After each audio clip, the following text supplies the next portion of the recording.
The last time I went to church, I could feel Leviticus rising up my spine like the eyes of the entire righteous congregation, as the choir whispered, exalted behind the pulpit, about how I walk. Like I got serpents coiled around my hips, hiss and spit when I talk like a boy who spends too much time with his sister. Sweet.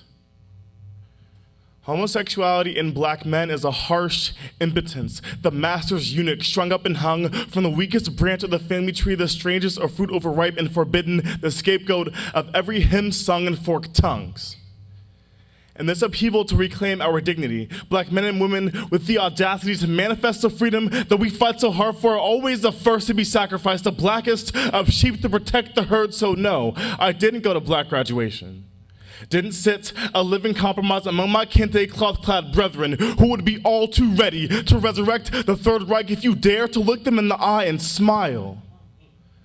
Every gay civil rights activist remembers being ordered to keep that faggot shit on the down low, fire hose in the closets under an artifice of progress, marching on Washington with pieces of Stonewall embedded into Baton Rouge. My people, answer me this.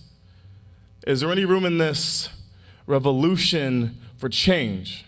And I know that this pestilence was shackled into our blood memory, leaving us with nothing but whatever shards of dominance we could salvage. But if your manhood is so sacred that you emasculate yourself by calling upon the same hatred that left us charred and rootless in this blood-christened diaspora, then why should I break a sweat on your picket lines knowing that you would hesitate to put my name in history books? Wading in these apartheid waters of a segregated baptism, I wonder if who I love is bound to thin out every trace of my heritage, because no matter how many blazing crosses stain the glass of my prayers, you swear that my skin doesn't bruise, bleed, or burn like yours. I guess there are things black men just don't talk about. There are things black men just aren't.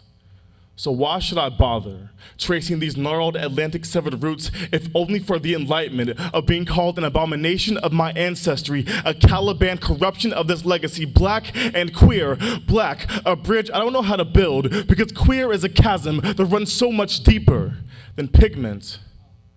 But I know that this pestilence is our blood memory, this discord, all we've ever been taught of our history. So I will brave your sermons, bear your lashes, and I will pray for your mercy, and rosary beads and bull rounds, because my brother, once all the tear gas has settled, how much longer until you set your crosshairs on us?